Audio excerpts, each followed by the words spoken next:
Good afternoon, everybody, and welcome to this sixth session of Aix en Seine 2020. I'm Bénédicte ALANIOU. I'm a journalist in the Parisien newspaper in France, and I am happy to be the moderator of this session, whose theme is Reinventing rejected institutions.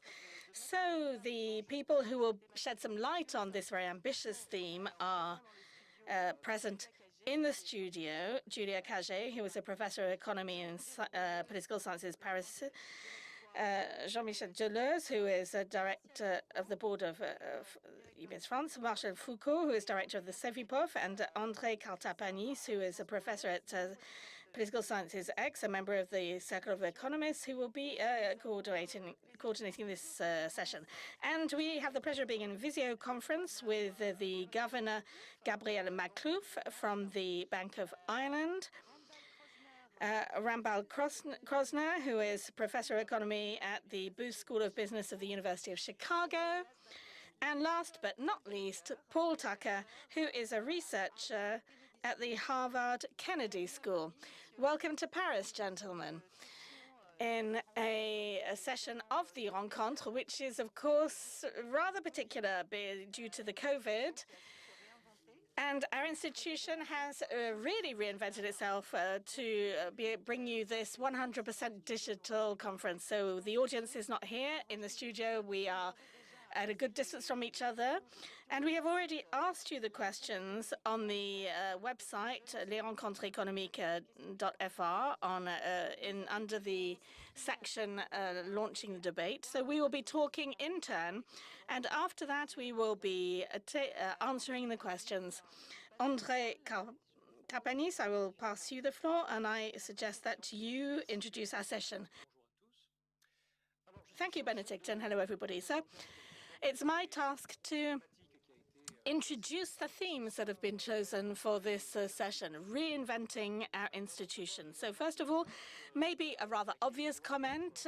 The crisis is far from over, of course, but it is necessary to imagine what we sometimes call the world after. And I would say that if the world after the crisis will not be like the one that we knew until the crisis, it is because the institutions that define the playing rules, that fill in for the failures of the market, will have changed. And we know this if we refer to the work of North or James Robinson and Diron Esimoglu, that defective institutions are behind failing institutions and countries. So maybe we need to determine what we mean by institutions, because this is not limited to the political dimension. This also covers the rules of law that rule over the behavior of economic players. There's public policies and the market. It also concerns the welfare state and the forms that this may take, beliefs, ideologies, which govern this or that type of capitalism, and therefore the social contract, which marks the functioning of the economy of each nation. So during this crisis, certain institutions were largely criticized. And, for example, the state was perceived as tentacular or ineffective. The central banks were criticized for being too attached to the stability of prices, whilst abandoning certain other types of objectives.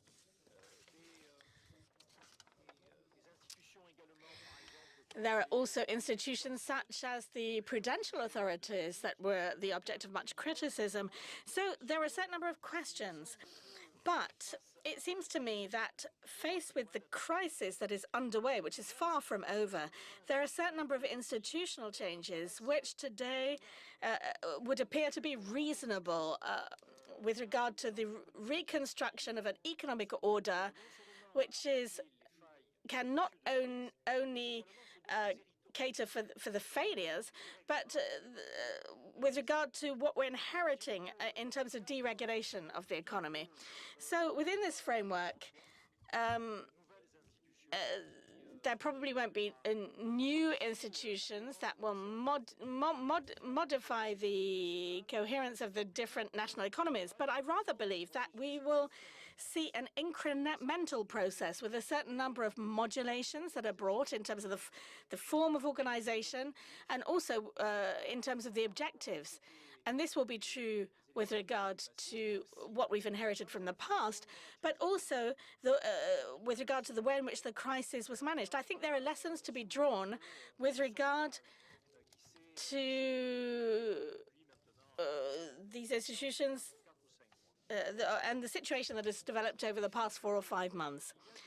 So why? I believe that there are lessons to be drawn regarding the principles or the objectives that were characteristic of public policies at the time when the pandemic broke out. The resilience in the face of an extreme shock took the place of short-term turbulence. Cooperation and not just a competitiveness between states, also within companies, took its place, and therefore there was exacerbated and intense competition. Another element I believe to be important, and that's an inversion of the hierarchy of values. It is clear that solidarity amongst mankind and the survival, rather than just the maximization of wealth, has governed a certain number of decisions. And we often see different methods of intervention on behalf of the public authorities. So far, there was a sort of specialization regarding mandates or specific tasks. And to the contrary, here we saw that there was a polyvalence, a multiplicity of objectives that characterize the states, the central banks, the supervisors, and we will come back to that. So we've moved away from the codified laws, the mandates for a far more discretionary action, including by transgressing many taboos which came into play in terms of debt or the action of central banks. Typically, the central banks, for example, responded to this extreme event, the pandemics, very far away from their mandate, and the explosion of their results is very close to the helicopter money theory, although the central banks do reject this type of approach. Even in terms of bank credit, it is now guaranteed by the states. And this is very close to a sort of a last-minute saving, a bailing out of the companies. We can also note the explosion of budgetary deficits and, to a certain extent, the compensation for furlough leave or partial unemployment is a bit like a universal income. So there are a lot of practical solutions that were brought, and therefore it seems that there was a real adaptation in the way in which the institutions operated during this crisis. These are just a few examples, and of course we can come back to these, but I would like to conclude this introduction by saying that the question that arises now is whether this renewal in terms of the objectives and the types of organization within the institutions is specific to a crisis context and would not be sustainable, or to the contrary, are there not here some answers that we have found faced with this situation and regarding the reconstruction of a post-crisis institution? So these are a few elements to set the frame in terms of the content of this session. Thank you. Thank you very much, André KROSZNER. Randall KROSZNER, you are a professor of economics, but in 2008 you played a key role in the financial crisis that hit the world. So it would be very interesting for us to have your view of things as to how the health crisis responds to this financial crisis and what learnings you draw from this. Well, thank you very much. I'm delighted to be with you. I wish I could be physically with you in France. I'm just across the way in London, very close to our new campus that the University of Chicago has. We have had a campus in Europe for many years, and we used to be over at the Bank tube stop, and now we're at St. Paul's tube stop. We will hopefully be moving to that building very soon. So, as you had mentioned, I was a governor of the Federal Reserve from 2006 to 2009 during the last financial crisis. And so what I wanted to do is talk a little bit about the role of central banks as an institution, think about some of the reforms that occurred post-crisis and what the consequences have been for what we are experiencing now. Central banks traditionally had been amongst the most trusted of institutions, and in particular government institutions in countries. After the global financial crisis, that changed a bit. Part of it was the central banks were not very well understood. They sort of were in the background. Their actions might be on the front page of the business section, but they weren't on the front page of the newspaper. That changed dramatically during the financial crisis. A broad swath of people throughout the country, as well as particularly a broad swath of political actors, suddenly realized how powerful central banks are. That wasn't something that was just the aficionados who teach money in banking like myself know about, but a broader public knew about. And we can see that central banks are still very important with the issues that have happened in Ukraine this week, with the resignation of the central bank governor there. That was seen as a major blow to the credibility of the government. So they're still very important institutions, but questions about their credibility, questions about their role have been raised, and that certainly came up during the global financial crisis in 2008, 2009, when I was at the Fed, and one of the concerns was that the Fed was not acting simply to support the economy overall, but was undertaking actions that had very important distributional consequences. Now, central bank actions always have some distributional consequences, but they were much clearer and much bigger than is typical, because the central banks were being asked to prevent the system from collapsing. In order to prevent the system from collapsing, support was being provided to some large financial institutions, because the large financial institutions were to fail, credit would be able to get to the housing sector, would not be able to get to the household sector. Housing prices would have collapsed, and when the U.S. housing prices did fall 40%, not as much as in Japan, which was 80 to 90%, and we were able to have a more robust recovery than Japan had after its challenges. And so the concern that was money that was being given away to large institutions rather than supporting what in the U.S. we would call Main Street. It was sort of Wall Street, so the large financial institutions versus the average citizen and the average household. And so one of the reforms that came was part of the so-called Dodd-Frank reforms, which said that the Fed no longer had the power to undertake a lot of these actions on its own.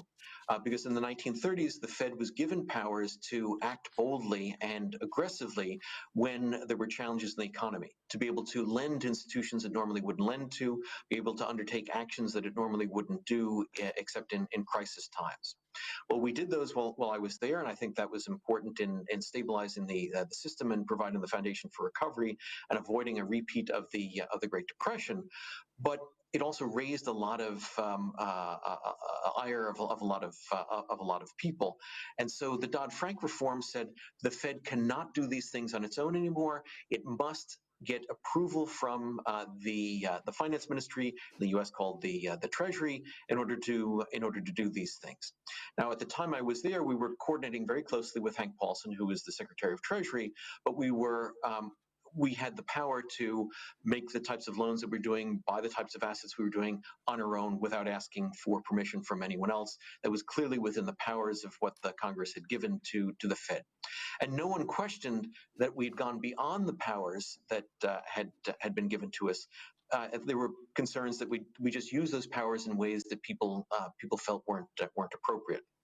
And so one of the key things that Dodd-Frank did, as I said, was take away the independent ability of the Fed to make these loans to different types of institutions, to undertake these programs without getting sign-off from the fiscal authority, from the finance ministry or the Treasury. The reaction of most central bankers initially was, this is really problematic because we need the Fed to be a firefighter. There's a fire brewing, or there's a fire burning when there's a crisis, when there's something wrong. And so the Fed has the ability to provide liquidity to the system, to douse the flames of fire, to provide lending to the system, to prevent collapse, to provide the support that's needed to make sure that the financial system can continue to function. And now that you make this a more political decision and have to have another person sign off, that's going to make the Fed slower to react and react less boldly. Well, that clearly has not been the case in the response to the most recent crisis. Interestingly, there's been, I think, a completely unintended consequence of Dodd-Frank. And so Dodd-Frank was to rein in the Fed. Well, I think the Fed has actually done more and acted more boldly than when I was there. And the concern was that we had acted too boldly and we'd done too much at that time. Part of that is because what happened is that the Congress said to the Treasury, well, we are going to provide you with funding to try to move forward with programs that you'll do jointly with the Fed. And so rather than the Fed acting completely independently, money was given to the Treasury, and the Treasury then coordinated explicitly with the Fed to do programs. Now, some of those programs were the same programs that we had done from when I was there in 2008 and 2009, but just done on a bigger scale because there was now money from the taxpayer that had been put into a first loss position, because the Fed can only undertake these programs if it is providing credit to solvent institutions with good collateral. With the Treasury money effectively coming from the taxpayer, that's providing collateral that will allow the Fed to take more chances and more risks. So the Fed has acted more boldly and gone into areas that we did not go into when I was at the Fed. For example, purchasing of corporate debt. We did not go into buy individual corporate debt. We did not buy municipal securities and state securities. That's something the Fed is doing now. The Fed is also struggling to try to get off of the ground a Main Street lending program to try to provide credit to small and medium-sized business, which the Fed did not do while I was there. So what's interesting is that these changes that many had thought would slow the Fed down and make it less bold have actually made it more bold, and I think it didn't slow it down at all. But another unintended consequence is that there's now much more direction from the Congress. So that line that separated the Fed from the Treasury and the Congress is being eroded with the Congress saying, yes, here we want these programs done. We're giving this money to the Treasury to backstop the Fed programs, and now the Fed can act quickly and boldly. And I think it's going to be very interesting over time to see what happens if there are losses associated with these programs. The programs that we ran back when I was there at 2008, 2009, on net did not have any losses associated with them. I think the public perception is that a lot of money was lost bailing out the largest financial institutions. All of that money was repaid and more, and that was true not only the programs we ran, but also the programs the Treasury ran, the so-called Troubled Asset Repurchase Program, the TARP program. But nonetheless, people have a different perception of that. But I think that'll be very interesting to see what the political blowback is if there are losses associated with this program. It'll be interesting to see if some of what has happened here in crisis will be something that will be used going forward, saying, well, some municipalities will need more support in the recovery, and so the Fed should be taking a front line on that, should be buying risky debt of local governments, of states, counties, and cities to try to provide them with the support for coming back, even if the Fed may not feel that they're comfortable alone in or would have been comfortable alone on doing that. And so I think that's going to be a very interesting thing to see going forward. Will the Fed be able to act in the same ways that it has acted before? What will there be now a larger role of Congress and then the Treasury in normal circumstances rather than just in extraordinary circumstances? And I think this very interestingly points out the unintended consequences of the regulation, Because, as I said, most central bankers had exactly the opposite view, that it was going to slow the Fed, make it less bold. I think the Fed has been able to act very boldly and very quickly, but I think there are strings attached.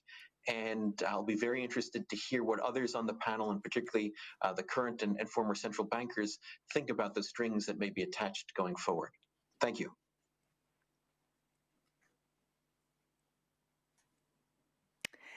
Merci beaucoup, Randall KROSZNER. Thank you very much, Randall KROSZNER. You've just underlined a big barrier has crumbled down with regard to the Fed over the past years, with a lot of taboos which have disappeared. The banks played a crucial role in this period and continue to do so. Jean-Frédéric DE LEUSSE. UBS is one of the leaders of wealth management in the world.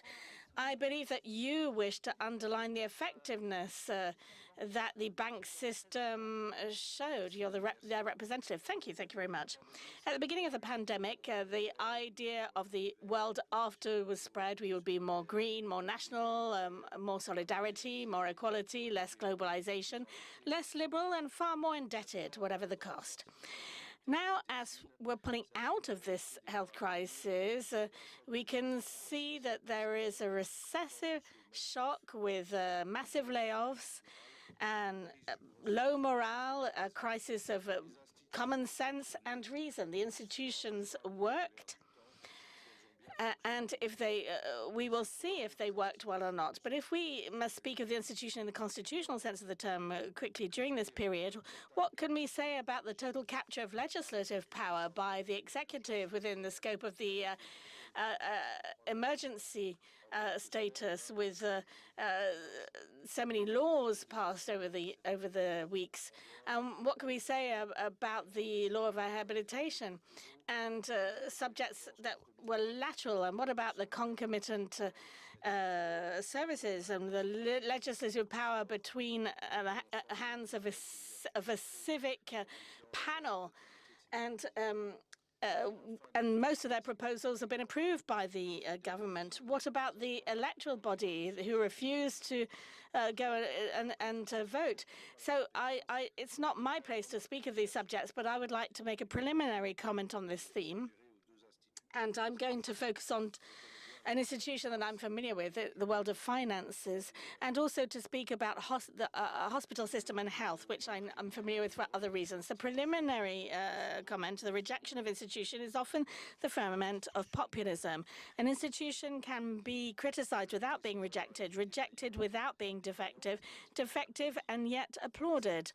Of course, the defectiveness of institutions, as you recalled, is at the heart of the withdrawing of the state, and Argentina is no doubt one of the historical examples.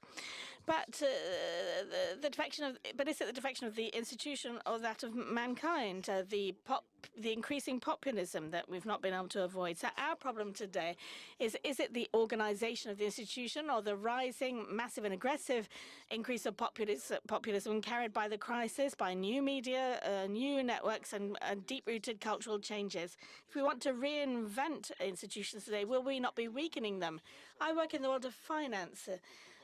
After having worked in public finances, banks, financial markets, debt markets, a little bit less the central banks, all of these institutions are massively rejected.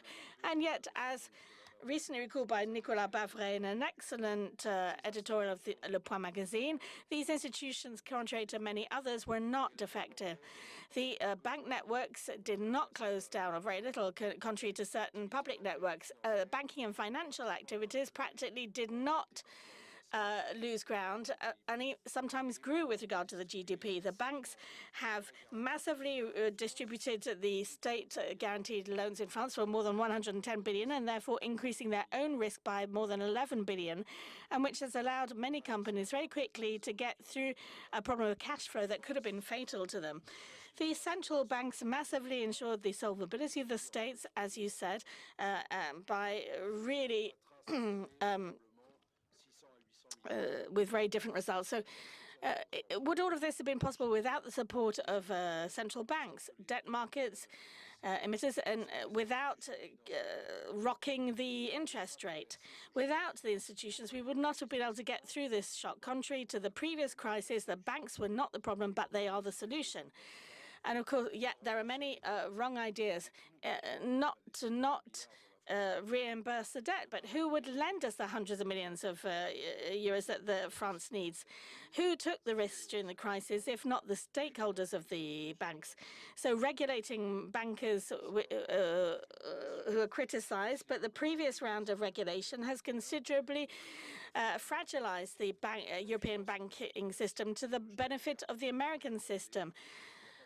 There is no new finance, as there was no new economy when the internet bubble broke 20 years ago. The second institution I wish to talk about is the hospital system. I have the privilege of chairing an essential foundation in the field of research for a terrible disease, and this mandate means that I'm familiar with hospitals and have been for the past 10 or so years, and I've mounted projects with a great deal of admiration for the devotion and intelligence of the carers. Is there an institution that is more applauded than the hospital every evening at 8 p.m.? Is there an institution that needs to be invented more than the hospital? Reinventing a hospital is not populism. It's not additional public expenditure. It's not giving way to the different corporatism that comes from an immobile, bureaucratic world, but it means giving a breath of fresh air and decentralization, all of the principles that were imposed in the emergency as the only solution to the crisis. It means bringing an end to the crazy red tape, as Martin Hirsch said, and craziness, which means that the hospitals in Paris employed 48% of their numbers in non-medical tasks. More than 8,000 people in the invoicing department to invoice people who probably wouldn't pay, either because they're covered by mutual insurances, by basic social care, or because they don't have the means. So the efforts undertaken by the hospital should be applauded, but we must, of course, change the way they're managed. We often talk about 1945 and 1958 in France when we talk about crisis. It's not the institutions that manage to make breakthroughs, it's men and women. And since that time, there's something that's changed the game. It's the European Union and the Monetary Union. My conclusion is to say that if today we should reinvent something, it is Europe. Thank you, Jean-Frédéric DE LEUSSE. In the beginning of your presentation, you underlined the way in which our democratic institutions adapted to the state of emergency in the health crisis. Governor MAKHLOUF, the democratic legitimacy, this is a theme which is quite central in the text that you sent me to prepare this session. I would like to quote the end of your mail, where you said to me, to paraphrase Keynes, the institutions that succeed must be at once intentional and disinterested, distant and incorruptible like an artist, and sometimes down to earth as a politician. Merci, merci Bénédicte. Thank you, Bénédicte. Sorry, but I'm going to speak English now. Firstly, thank you for the invitation to join you. A very interesting subject and some very interesting interventions already. Let me just kick off by just saying a few things which have either already been said or were in the opening assumptions for this session. Firstly, I don't actually accept that institutions have been rejected. I do accept that institutions, and not just economic ones, have in recent years been under pressure in terms of their social license. So I accept that. I think the second thing we need to remember about the current crisis that we are under is that it's not a failure of the financial system. And sometimes people, I've noticed that sometimes people talk about what's happening right now is the same as what happened 10 years ago, but we all know that it's different. And the financial system at the moment actually has been relatively resilient and in supporting economies and households and firms through the initial shock. And by and large already, the system, I think, is ready to support economies out of the shock. And I do also want to say, and expect me to say this, but I feel I should say this. I mean, André, in his opening comments, talked about central banks going beyond their mandate. Certainly speaking for the Governing Council at the ECB, I don't think we felt we were going beyond our mandate at all. We had our mandate absolutely in mind as we made the decisions we made in March and subsequently. If we did something very different was that we worked at a lot of speed and we took pretty decisive action. But we can certainly talk about all this more if you'd like.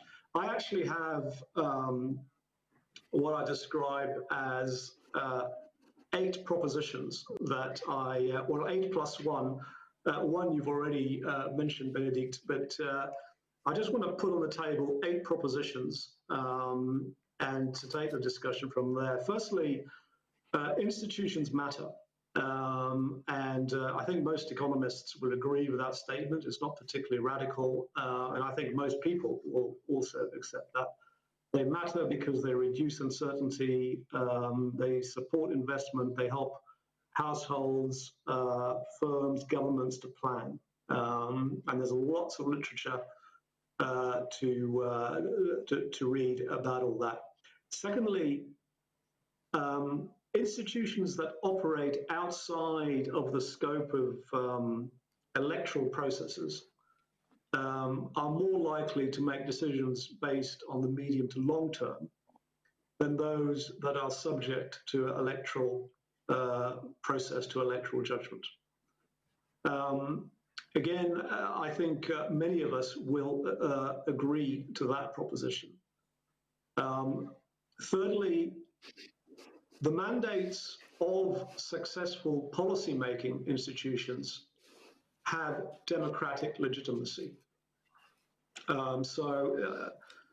Parliament or some other process that sets up the institution gives it that democratic legitimacy.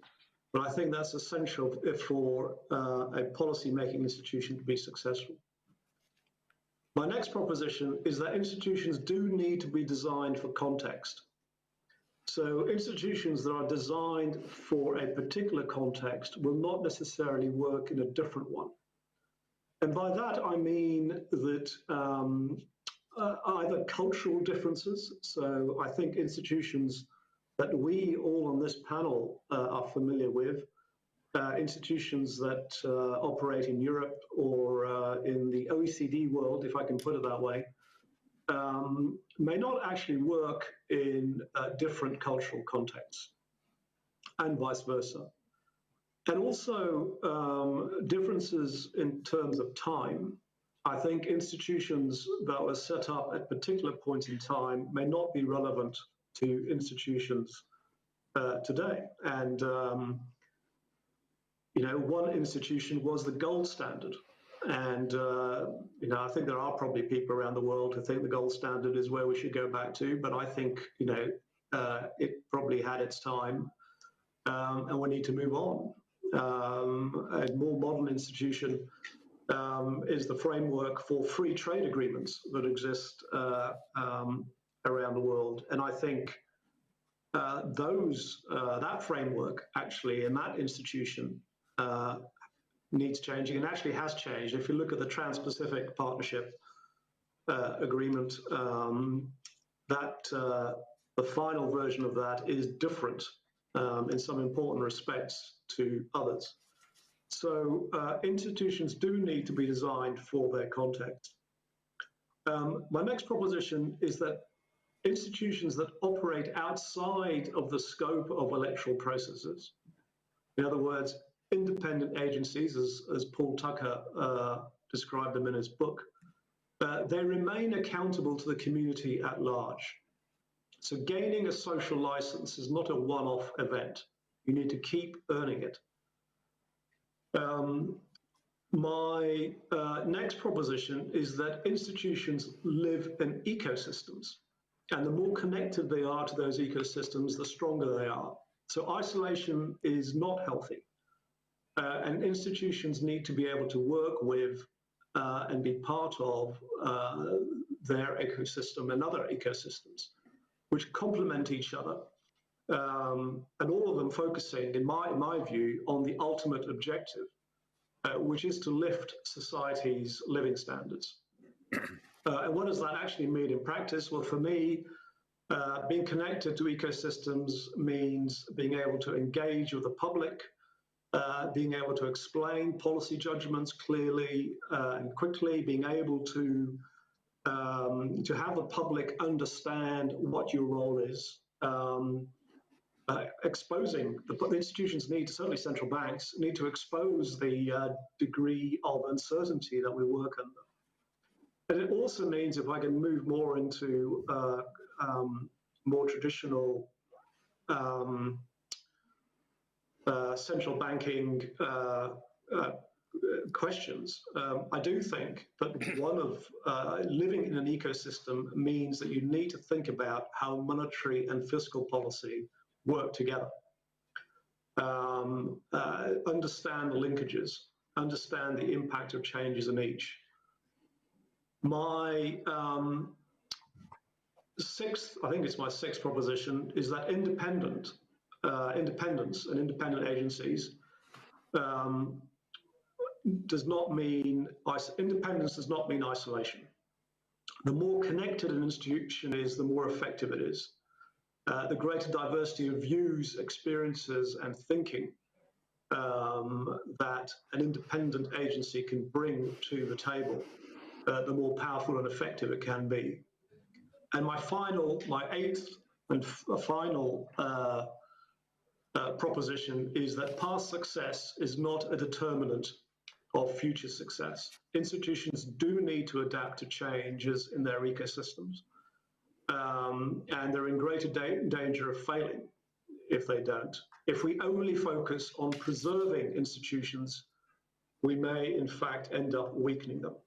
And you quoted what I said about Keynes, because it struck me, having written those propositions down, I thought to myself of what Keynes wrote in describing the master economist, when he said, there must be, at the end of the day, there must be purposeful and disinterested in a simultaneous mood, as aloof and incorruptible as an artist, yet sometimes as near to earth as a politician. So what do all these propositions mean for where we are? For me, it means that in a time of crisis such as now, institutions need to deliver on their mandates, but play their role in unusual circumstances. They need to be prepared to take swift action to deal with new urgent challenges. But they mustn't assume that the arrangements applying in a crisis are relevant to the steady state. And they need to be prepared for the context and their ecosystem to change and to respond accordingly. And I'll just finish off with I think one of the most important challenges that institutions have, and I don't mean just institutions such as mine and economic institutions, but I mean institutions generally. I think we need to be more engaged, more connected to the community at large.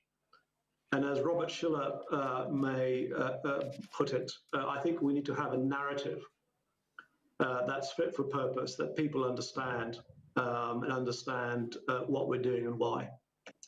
I'll stop there. Very happy to take questions later. Thank you. Thank you so much, Eleanor. Martial Foucault. Marcel Foucault, you are director of the CEVIPOF in political sciences. I think that the direction set down by Governor MAKHLOUF must be interesting to you. So some institutions that are connected to the community, explaining clearly to the citizens what decisions are made. Can that avoid rejections? Well, first of all, thank you. And hello, thank you for your invitation. The debate is very rich, and I think that I will necessarily lack time to try and broach a certain number of the dimensions, but I'm going to concentrate on two of them, which I believe are common to what has already been said. When we talk about the rejection of institutions, to my mind, this, for the citizen, conjures up what the citizen knows of the institution, and they attribute a responsibility to these institutions with respect to their individual destinies. And of course, there are a number of institutions. So of course, I'm not saying that what I believe to be important is true for all of these institutions. We can talk about financial institutions or economic institutions or public institutions. They are necessarily will give rise to very different reactions and rejections in different states as well. So what is important for me is to understand what is common to the rejection we can see in different Western countries, but also among the emerging countries, powers. There are two things that were said which really caught my attention, which I would like to develop.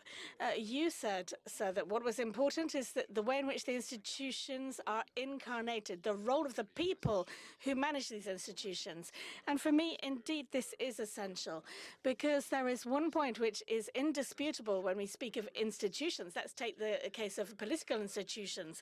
For the past 20 years, we've been seeing that all Western countries are faced to rising discredit of the political institutions, and in particular the national parliaments. So there's defiance, rejection of the national parliaments, whatever the country, and even in societies that we consider, in particular Scandinavian societies, that we consider of more Protestant leanings, and where we might consider that mistakes are acceptable. But even there is a rejection. Of course, the rejection is far less virulent than what we observe in France, in Italy, and in Spain and in Greece. But what I'm interested in, and this is some work that I undertook with other colleagues, where we questioned this world of uncertainty. We talked about the health crisis. It is an uncertainty because 6 months ago, nobody could have imagined the impact of the crisis. Just as we spoke about the financial crisis of 2018 or the internet crisis at the beginning of the 2000s, there are risks here that are apprehended either in an economic manner or from the health point of view. But what I'm interested in is to look at the consequences of these uncertainties, which become risks with regard to the cohesion of society, within society. And it seems to me, but I'm not an expert, and therefore I'll throw the ball to someone else on this, but it seems to me that deep down the economic risk, or the risk for economic players, the most serious risk is no doubt the political risk, in the sense of an instability that produces totally disorganized anticipation. And therefore, when we talk about rejection, the question that I raise is, and this is the question that we were working on, I think that we have the beginnings of an answer, but it's imperfect. The first question that we looked at was rising populism. Populisms, and I won't qualify them, otherwise the session will be far too long. But we can no doubt agree upon the fact that we can define populisms as being anti-system forces, and which will allow us to see that there are left-wing and right-wing populisms in what we see in one country is not necessarily equivalent in another system. So these anti-system forces will attribute the insatisfaction of each individual's lives. They hold some of the institutions as being responsible for this lack of well-being, and that's common to all countries. Generally speaking, individual dissatisfaction is not only rejected upon the political representative, but towards a whole set of institutions, and that is the fuel of rising populism. And there's a second, and this is common to many, that's common to many countries. But there's a second element that really struck us in the work we did, and that is within these heterogeneous societies. I'm speaking about religion, but we can also talk about evolution, in the long term on the place of the state in society, there is one element that separates the attribution of responsibility of dissatisfaction. It's what I call, you talked about a social contract. Of course, that's a very important aspect because these institutions are trying to solidify and stabilize this social contract and clarify it. But the element that separates the individuals that find their answers to their lack of well-being within populism is what we call interpersonal defiance. It's not a defiance with regard to the political representatives or with regard to the institutions, which are sometimes entirely disincarnated, but it's defiance with regard to others in order to create a social contract. And there's a tremendous difference there. And that's the very important point. If we wish to reinvent these institutions, in addition to be incarnated, in addition to be clear or legible, they must accept to a certain extent a new mandate, which is to produce interpersonal trust, meaning to ensure that we are not defiant with regard to our neighbors or our colleagues at work or somebody you meet for the first time. And we see that this notion of populism is very complex because in certain cases, let's look at Poland, this populism is fed by a phobia of others, of foreigners. That's the same thing we saw around the debate of the Brexit. There's this figure of the Polish people who were a threat. So we have a whole variety of cases.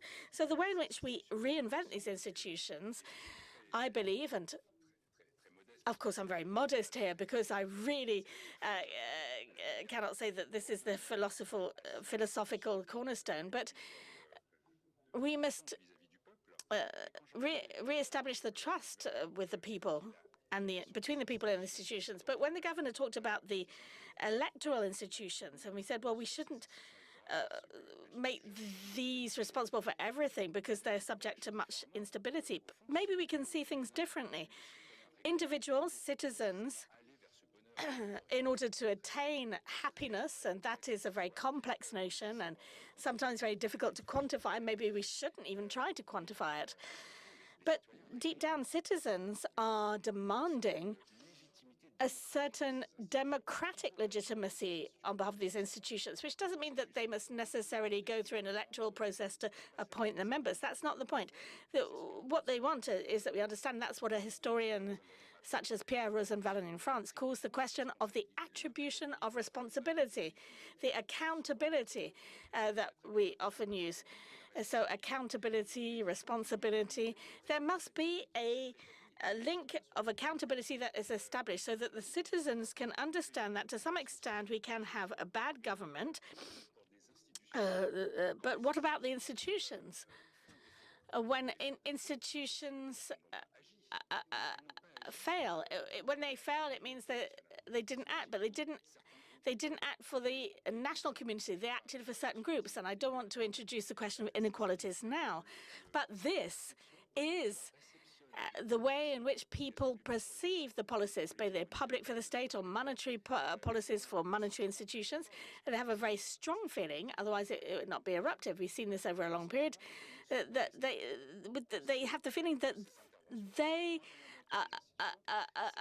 are not the owners of all of this is not done for them. So we have to find a compromise between a political legitimacy, not necessarily electoral legitimacy, but political legitimacy, and while ensuring that these institutions, when they fail in improving individual well-being, that they should be reinvented. I will stop there. Thank you very much, Martial Foucault. Paul Tucker, I believe that you wrote An Elected Power, and you question the relationship between institutions and democracy, with, in particular, on Europe and the challenges that Europe faces. I would be happy to hear you now, following on from Marshall, on these questions. Well, thank you very much. And I hope that all of you and your families have been as well as can be over the past few months. I must say, of all the conferences I've had to miss physically, I'm saddest at missing this conference that's normally in X. As I say to my British peers, no country in the world would have the imagination to combine an economics conference with a musical festival. This is France at its very best, and something that my country couldn't possibly aspire to, for what it's worth. I think it's this. I'm going to talk more about the elected powers. I think we are living in a world on either side of the Atlantic where many of the most important decisions that affect our citizens are taken by unelected judges, constitutional courts, the Supreme Court, unelected central bankers, the Federal Reserve, and the European Central Bank.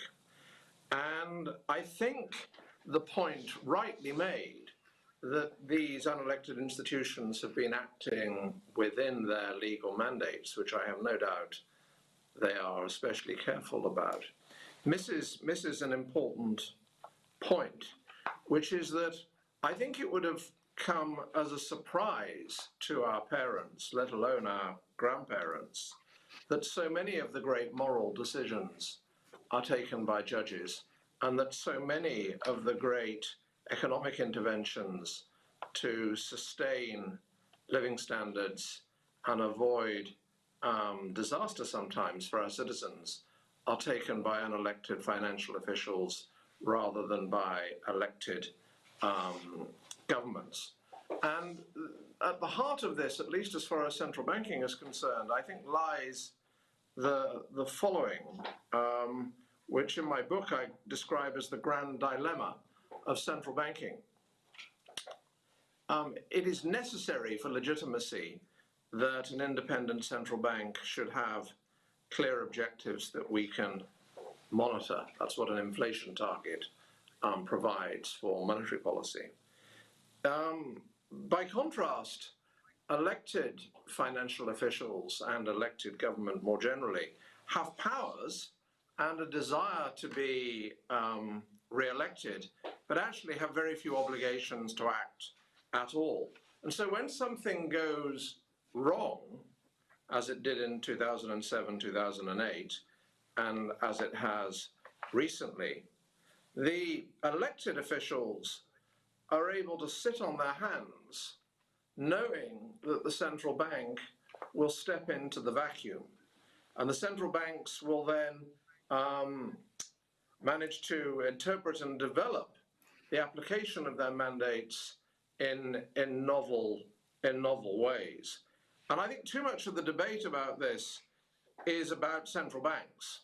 It's too much about Mario Draghi and Christine Lagarde, too much about Ben Bernanke and Jay Powell and Janet Yellen. It should more be about how can we have arrived at a position where we expect so little as members of the public, as citizens, from our elected officials. And I think this has a bearing on public attitudes to whether they trust elected officials. If whenever something matters, it's not actually the elected officials who lead. And I think things have really changed in this respect. If you ask somebody which face they most associate with getting not only the United States, but the world out of the wreckage of the Great Depression, I think almost everybody would say FD Roosevelt, President Roosevelt. During 2008-9, neither President Bush II nor President Obama publicly led the presentation to the American people of what was being done for their sake and in their name. And this was all completely within the law, and I think is a very bad thing indeed. It is, of course, much more difficult in Europe because, as many people have said, the euro area, and I mean the euro area, effectively has an incomplete economic constitution.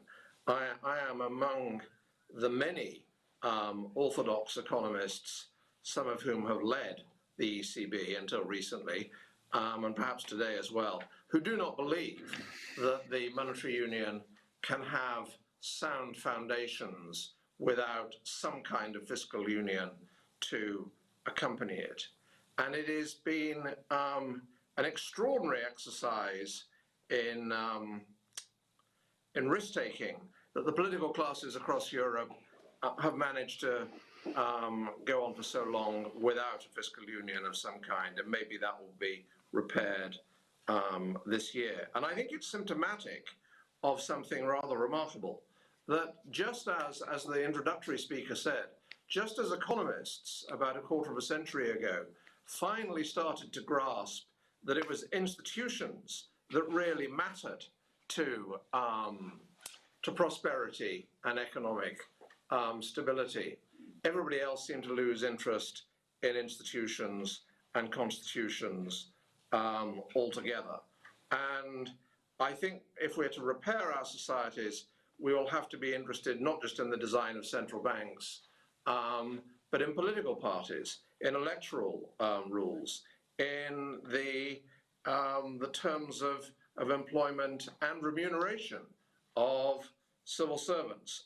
And I want to end with two things. First of all, I think given the geopolitical challenges which the world is going to face over the next 10 to 25 years, and I think actually it will go on for much longer than 25 years, I think we're facing a world that will be, I think the best example, the best comparison in European history is the long century struggle between France and Britain for preeminence in the 18th century and tipping into the 19th century.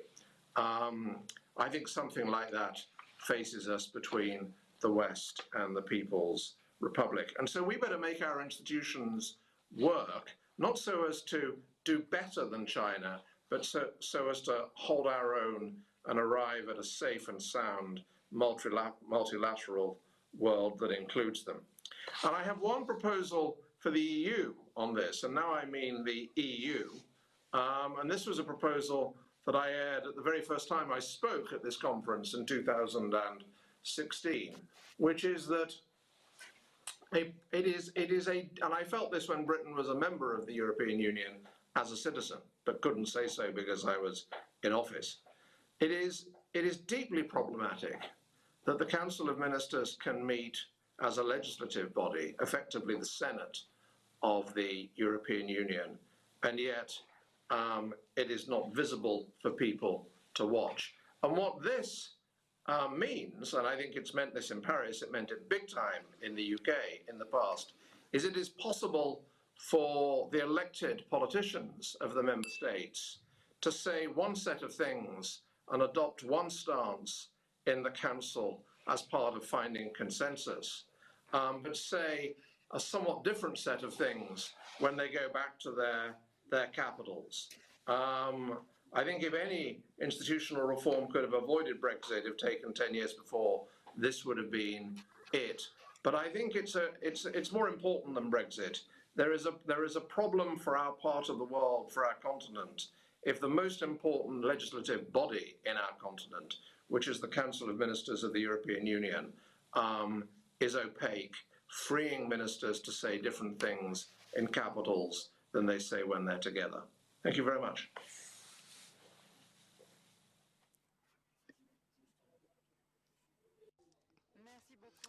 Thank you very much, Paul Tucker. Well, the more we move ahead in this debate, the more we see the importance of the organization between the institutions and the democracy. It's a question which is at the heart of your work, Julia KAGÉ. You are a professor at Political Sciences School in Paris. And of course, that's a subject that's very dear to me because it concerns the media. Well, thank you very much. Thank you for inviting me here.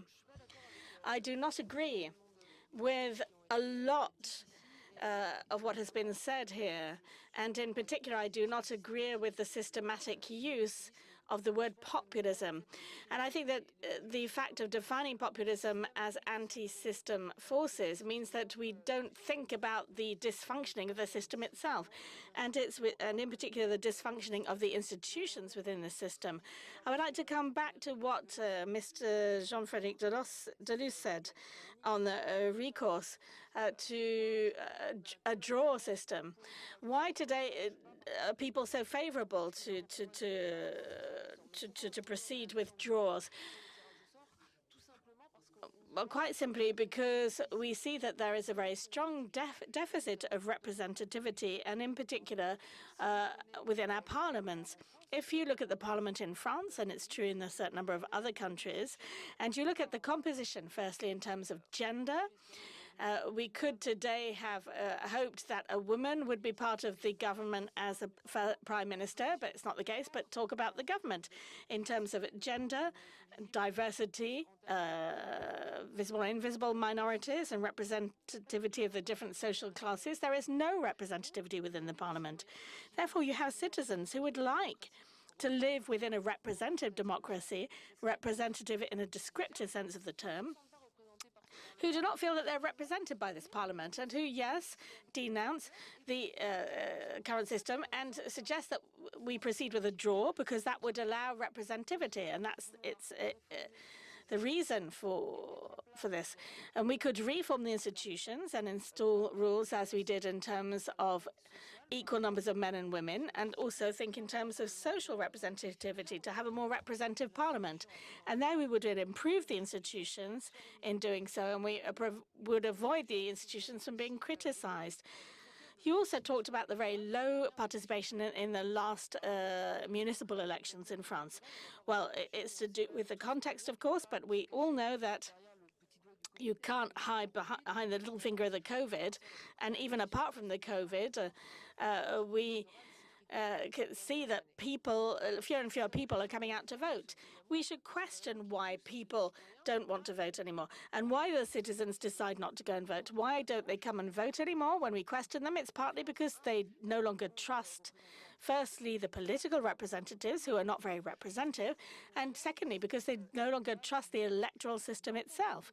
Within the French context, and in the American context as well, we can see there's a major challenge, and that's the way in which the elections are funded and the political parties are funded, and the phenomenon of captainess, which the capture of the political game through the donations given to the candidates and the political parties that nobody questions. So rather than criticizing the massive lack of interest in the elections, which means that citizens just don't care about democracy anymore. And there's a term that is used increasingly. People say there's a move towards liberal democracy and authoritarianism. I think we should, rather than that, question the electoral process and reform it. And if we had a ceiling for donations for candidates or political parties, which is far lower than today, and a better limitation of expenditure, maybe we would not have so much disinterest for the electoral process. And I would like to say a word about the media, but that is another dimension of this debate, because the media, with the political parties and the elections, are one of the institutions that are suffering the most today in terms of lack of trust. And people are turning away from the media. And we can see that for the media, as for the rest, is that the answer is often that new media are created alongside. And so there are one or two medias versus the mass media. But I think it would be healthier to think about the way in which our media operates today. And there's a question of the growing concentration of the media in France, which reside among the hands of a very small number of shareholders, and the lack of democratic governance of this media and participation of the journalists in the governance of their media. So it is all of these things, I believe, which we need to think about. And I would end on the question of banks, because it's one of the key themes of our discussion. So I think, yes, there were state-guaranteed loans, but there are two ways in which we can see this. We can congratulate ourselves saying that the banks are granting 100 billion of state-guaranteed loans. And but on the other hand, there were 300 billion available. So why haven't they handed out more loans? So it means that there are a certain number of economic players who did not have access to these loans and who don't understand why they did not gain access to this. So I think that collectively, and when I say collectively, this includes the researchers and academics, even though I don't. Well, I think that we must question our practices, and I think we must question our certainties. And in doing this, we would improve the political debate and the relationship with the institutions for all citizens. Thank you very much, Julia KAGÉ. Unfortunately, the digital format of the rencontre means we have to stick to our allotted time. As a conclusion, I would just like to thank all of you, those of you who are with us in the studio and those of us who are with us in the video conference for joining in this session. I would just like to react to a question asked by Augustin. How can we conciliate the need for a greater proximity between citizens and the government and the need to rise and meet global challenges such as global warming or the health crisis? Well, I hope that the institutions, as we have reinvented them during this session, will allow us to conciliate these two stakes. Thank you very much and enjoy the rest of your day.